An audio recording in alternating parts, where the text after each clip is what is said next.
Sambung. Ini sudah mendaki lagi. Suasana berkabut semua. Cari jalan terbaik.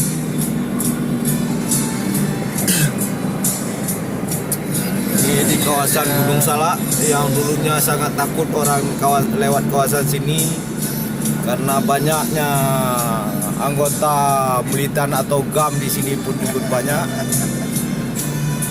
Inilah keadaannya. Ini masih sekitar jam 5:30 ya.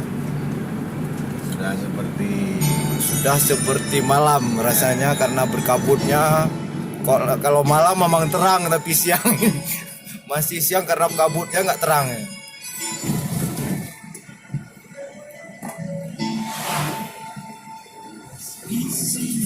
Berat dulu.